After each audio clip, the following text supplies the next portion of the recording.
ilmaa kan hafuura qulqulluu waaqa tokko ameen. Waldaa duukaa bu'ootaa kan damee kanarra jirtan ija waaqayyoo kan taatan abboota koluuwwota tajaajila icciitiif kan ariifattan obboleettan godaaqonoota abbooliin harmooliin shamarreewwanii fi dargaggoon hundi keessan maqaa waaqayyoon akkam bultanii akkam yoo nageessanii akkamiin turtanii amiin. Galannii fi ulfinni sagannii fi kabajni kan isaa kan ta'e waaqni keenya abbaan keenya Yesuus Kiristoos yeroo kana sa'aatii kana eebbisee kan nuuf kenne maqaan isaa kan galatoomee kan kabajamee fi ol kan jedhe nuuf haa ta'u. Egaa akka eeyyama waaqayyootti yeroo kana sa'aatii kana sagalee waaqayyoo ni barannaa.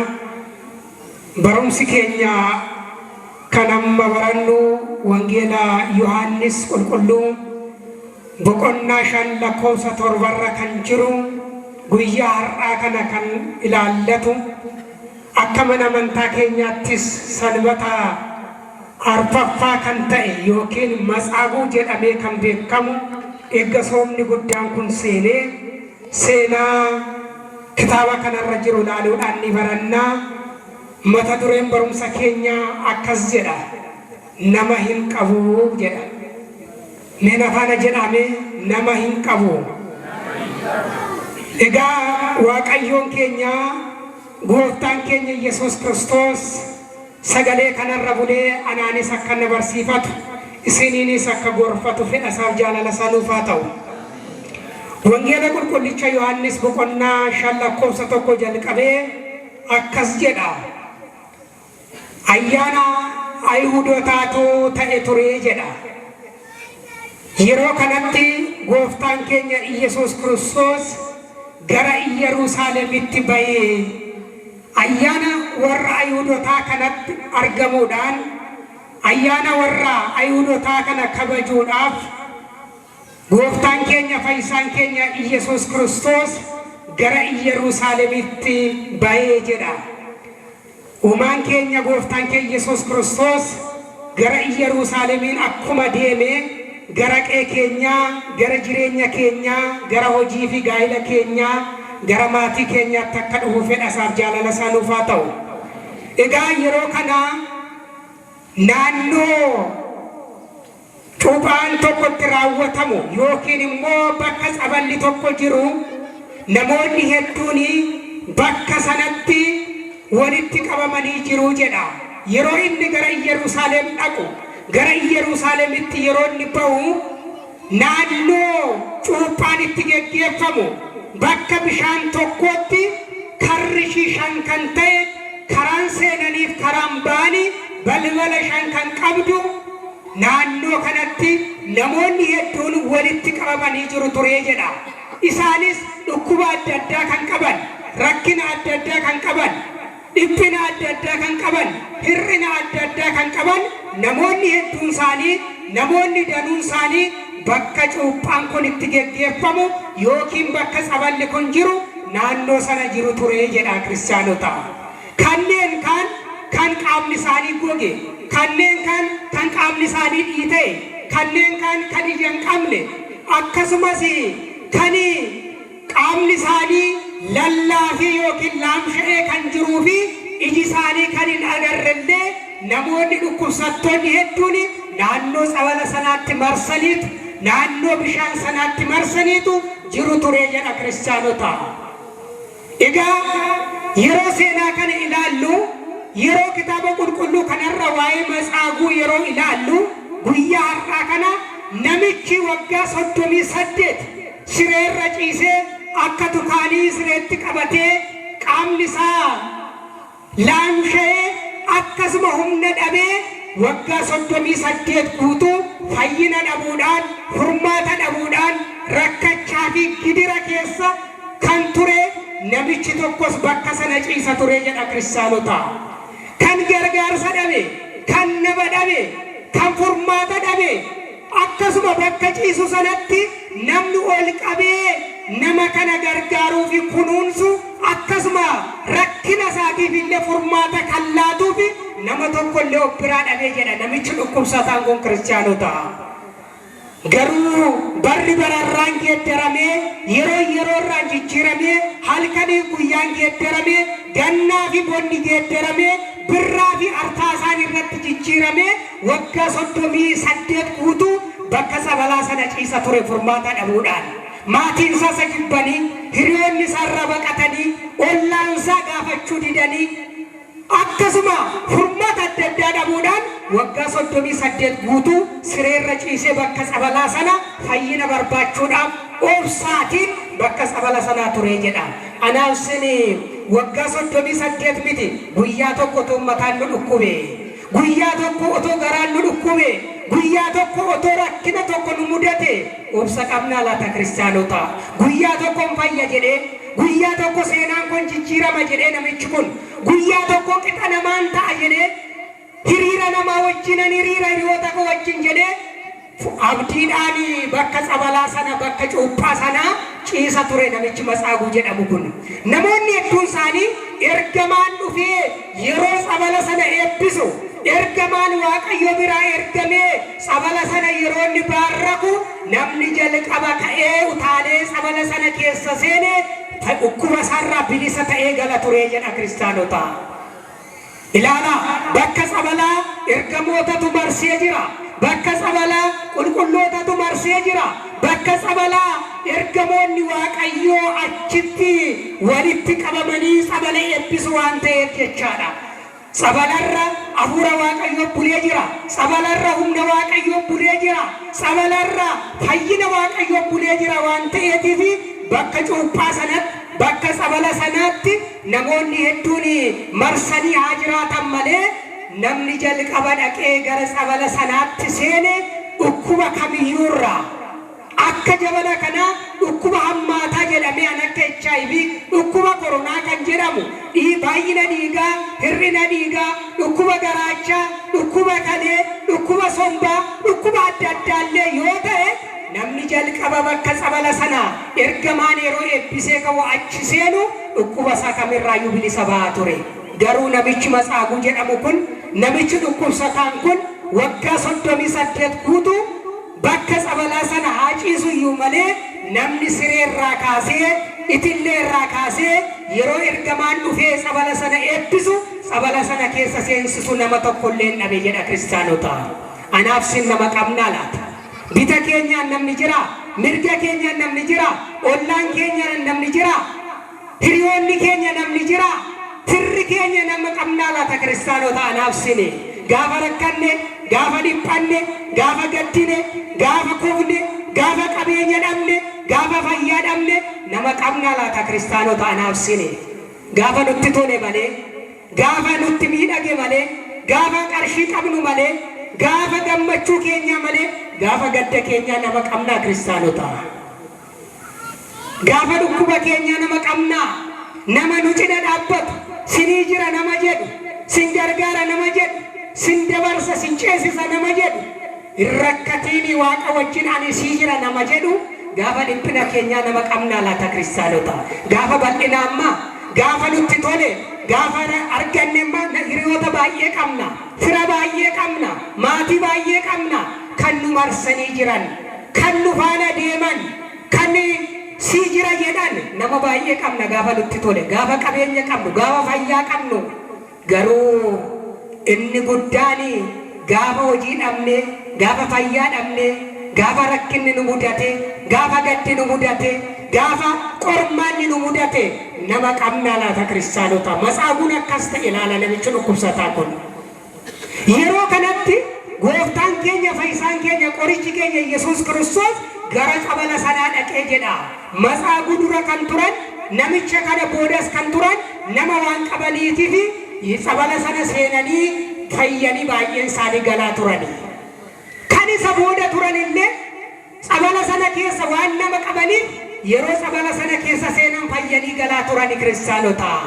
Garuu inni waggaa 38 nama dhabuudhaan, waggaa 38 furmaata dhabuudhaan, waggaa 38 gadada dhukkubaatiin bakka sabalaa sana ciisaa ture kiristaanota. Ilaala gara seenaa keenyatti deebinee haa ilaallume. Gara mataa keenyatti deebinee haa ilaallu kiristaanota. ilaala kanaafiyyuu sabalaatiin kan fakkeeffamtu bakki fayyinni itti argamu bakka nageenyi itti argamu bakka boqonnaan itti argamu bataskaana kanatti mana kiristaanaatti marsinee jiraachuu qabna kiristaanota. Hin dhaabate Matsaaguun, hin cibe Matsaaguun, obsa godhate Matsaaguun, garaa bal'ate Matsaaguun qormaata keessatti illee Waaqayyo gaaf tokko na arga jedhee gaaf tokko Waaqayyo na yaadata jedhee Waaqayyo gaaf tokko seenaa koo geeddara jijjiira qixa namaa na dhaaba jedhee obsuudha waggaa 38 guutu bakka sabalaa sana ciisaa ture ilaala. Yeroonni bakka sabalaa sana ciisu waggaa 38 guutu Waaqayyoon arga ture. Gooftaan Yesuus Kiristoos madaana lamiin fayyisaan keenya waaqni keenya qorichi keenya beeka akkuma Matsaaguun yeroonni dhukkubsate bakka sabalaa jiru. Ilaala furmaataatiif gara sabalaa dhaqe waan ta'eef fayyina argachuuf gara sabalaa deeme waan ta'eef Matsaaguun anaaf sini yeroo rakkannu garamitti deemna, yeroo dhukkubsannu eessa dhaqna, yeroo dhiphannu garama deemna, furmaata barbaacha eessa deemna laata? Ganda qaallichaa deemna moo? Addaraasha deemna moo? Ganda daftaraa deemna moo? Mana Waaqayyooti kan nun dhufnu yeroo rakkannu yeroo dhiphannu kiristaanota. Matsaaguun bakka ergamaan itti argamu sana deeme.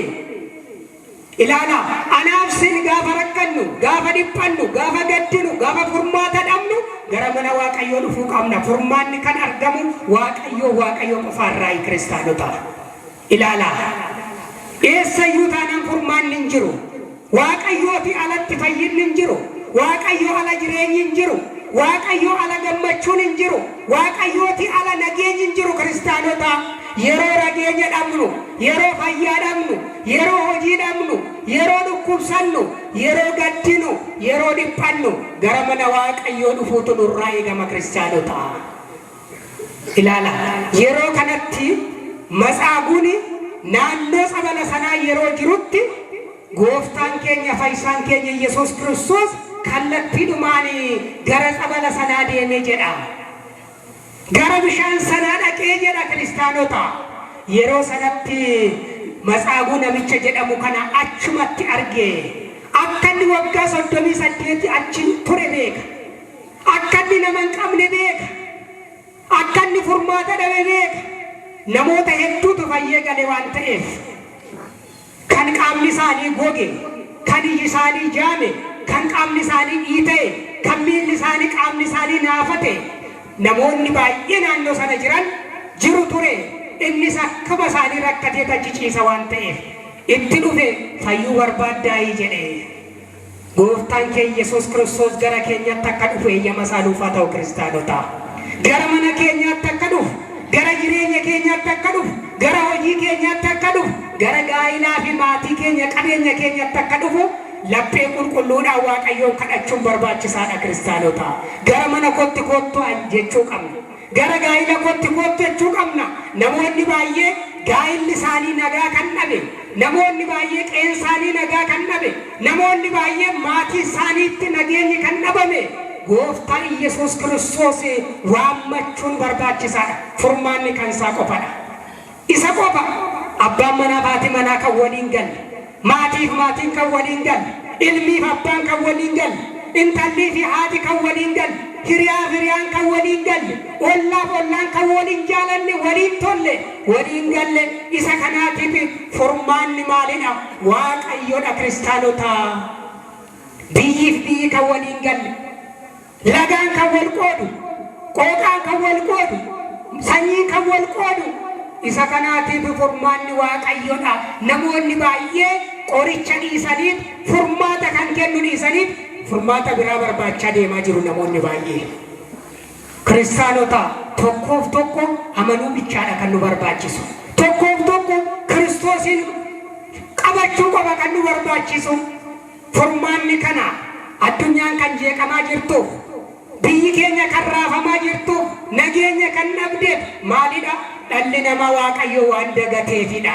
Xinnaadha hanga guddaatti, beekaa hanga wallaalaatti, kan barate kan hin baranne, kan qabeenya qabu kan hin qabne hundiyyuu Waaqayyo irraa waan fagaateetiif jabana kana nageenyi dhiqee keenya dhabameera. Nageenyi mataa keenya irraa dhabameera. Nageenyi maatii keenya keessaa dhabameera. Nageenyi biyya keenya ollaa keenya keessaa dhabameera kiristaanota. Nageenyi eenyutu laata?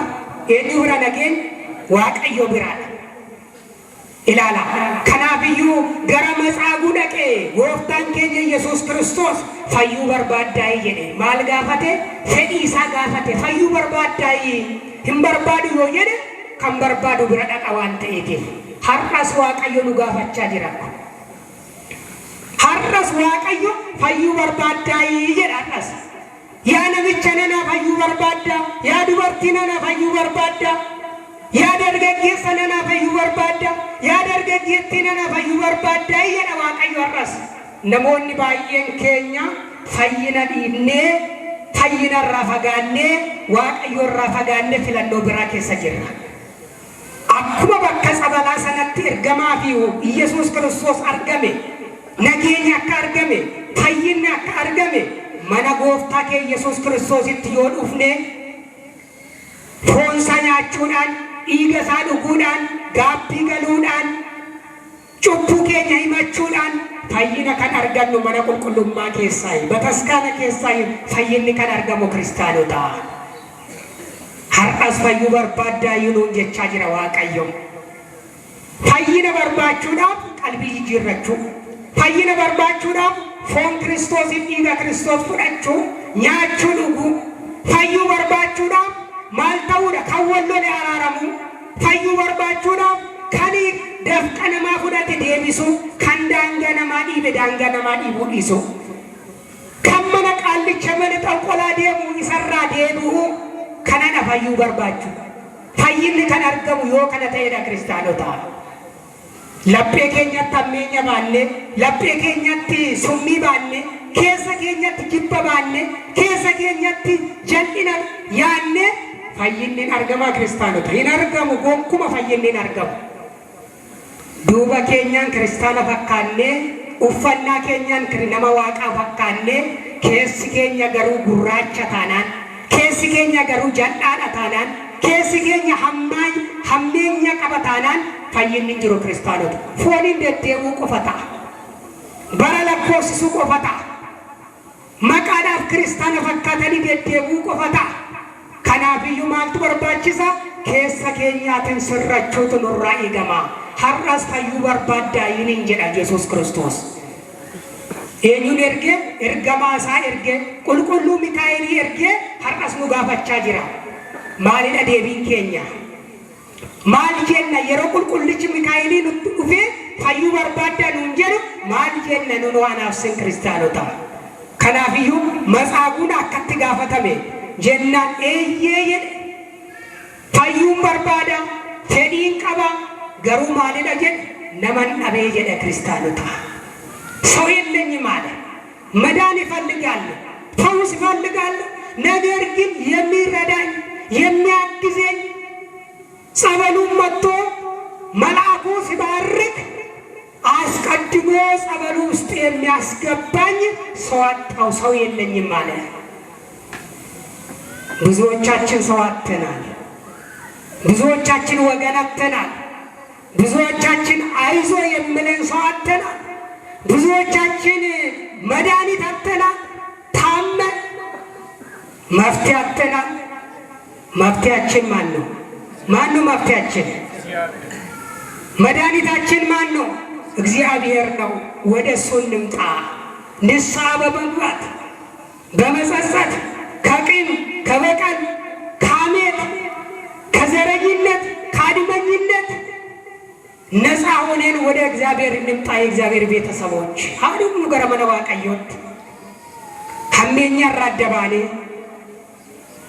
ጅበዲስኔ አደባቴዲስኔ ወአሪያቹን ይስኔ ወልጎመቹን ይምኔ ወልረቲ ደባያዱን ይምኔ ገረመነ ዋቀዮ አዱኑ ክርስቲያኖታ ነማ ዮሲዳ ከነማ አርገን ዮሲዳ ከን ፉርማት አርገን ዮ ከነተይለ ከን ፈይና አርገን ከነ ዮ ተይለ ከነማ አርገን ከናፊዩ መጻጉን ፈዩነን በርባዳ ገሩ ነመን ቀቡ ጀዴ መታ ቱሬን በሩምሰ ኬኛ ማል ቱሬ ነመን ቀቡ ከን ጀዱዳ ኢላላ ሴና ኬኛ ዴቢኒ ያላልሜ gaafa warqaa dhabne gaafa dhukkubsanne namni jiraannu gaafa qabnummaa nama baay'ee qabna gaafa fayyaa qabnu nama baay'eetu nu jaalata gaafa qabeenya qabnu nama baay'eetu nu jaalata gaafa fayyaa dhabne gaafa qabeenya dhabne gaafa humna dhabne nama qabnaa laata namni nun baqatu namni nurraa goreen darbu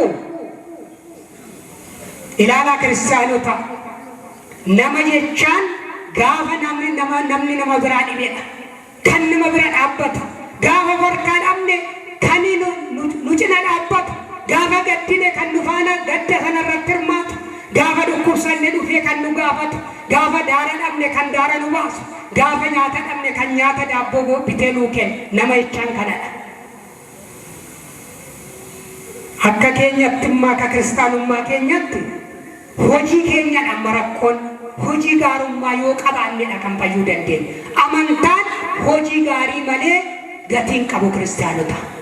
Imnet yaala ምግባር ያለ እምነት ከንቱ ነው ይላል።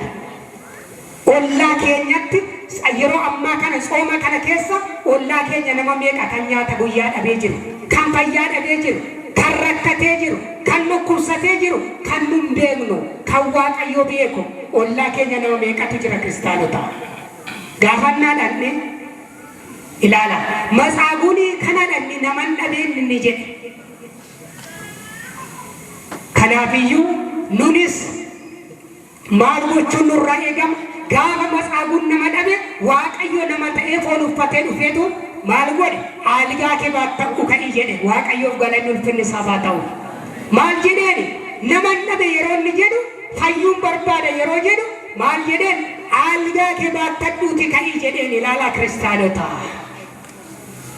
በቃ ከነ ኬሰ ሳርግ ላላ ለቤ ሳርግ ረክነ ሳርግ ልብነ ሳርግ ገደዶ ሳርግ ረክነ ኬኛ ፊርቅነ ኬኛ ከምቤኩ ሰቆፋ ከናፊዮ አልጋ ገባተዱ ከይጀደን የሮሰና አልጋን ኢሳ ስሬን ኢሳ ወጋ ሶዶሚ ሰደት ኢሰባት ዴቢሴትን ሞ አልጋ ሰባተት ከይገረ መነ ቁልቁሉማ ዴደ ጀዳ ክርስቲያኖታ ገለኑል ፍኒ ዋቀዮ ፋታው ሴና መጻጉ ጅጅሬ ዋቀይ ሴና ነምቸ ዱኩሰታ ከና ጅጅሬ አናስኒ ጋፈ ረከነ ጋፈ ዲፐነ ወጋ ሶዶሚ ሰደት ኢሳቲ ሀልከን ቶኮ ኑምበሪ አላት ኑበሪአ ጉያ ኑዲ አላት ኔላላኔ ከናፊዩ አልጋ ሰባተቴቱ ገረም ዴነ ገረመነ ቁልቁሉማ ዱፌ ገረመነ ክርስቲያና ማልጎቹናፍ ረጋ በውናፍ ኦልማ ዋቀዮ ሳኦዴ ሂሙዳፍ ዋቀዮ ኢሳፍ ጎዴ ረጋ በውዳፍ የሮ ፈዩ ከለቲናን ገረም ዱፌ ገረመነ ቁልቁሉማ ገረመነ ክርስቲያና ዴሜ መጻጉን ክርስቲያኖታ አናውስኒ ዋቀዮ አምባዬ ኑራወቴራ ዋቀዮ አምባዬ ኑጎዴራ ዋቀዮ ከራባዬ ከሰሉ ደባርሴራ ቆርማተ ባዬ ከሰሉ ጨሲሴራ ገደ ባዬ ከሰሉ ደባርሴራ ገሩ ረጋባኔራ ክርስቲያኖታ ዱፍኔ በተስካለ ዱፍኔ ኦልማን ኑኦሌ ዋኒን ኑጎዴ ፈይነን ኑከነ ረጋባና ዱፍኔ በተስካለ ዱፍኔ ሂሪዮተ ኬኛ ብረት ረጋባና ማቲ ኬኛ ግዱት ረጋባና በከ ዋጅራት ረጋባና በከ ወጀኑት ረጋባና ኢምባኑ ኦክሲን ወጎቻ ዋቀዮ ኦክሲና ከናፊዩ ኢሳከና ስሪቲ ዋይ በሩምሰ ከና ጉያ አራ ከኑ በርሲሴ ዋቀዮ ዋይ ነምቸ መጻጉ ኩርሰታ ከነ ቆሆንቶን ተይ ዋይ ሴና ኬኛ ሳቀዱ በርሲሴ ማሊቲ ጉያ ኤራስ ዋንተኤፍ የሮን ኬኛ ኑጋ አኩመ መጻጉ ያደት አኩመ መጻጉ ፈይስ አኩመ መጻጉ ወጋ ሰዶሚ ሰደት ትለረጪሰ ሰና ስሬ ረጪሰ ሰና ስሬ ከባተዱ ከያኩመ ጀደ አናስኒንስ ዋቀዮ አከዱ ያደት ኦዶ ኮፍኔ አከዱ ካሱ ኦዶ ረከኔ ረክነ ኬሳ አከዱ ባሱ ኦዶ ደገተምኔ አከዱ ያደት ፈዳሳፍ ጃላላ ሳዱፋታው ኢሰበረሌ ለጴ ኬኛ ረኑፋ ቡልቹ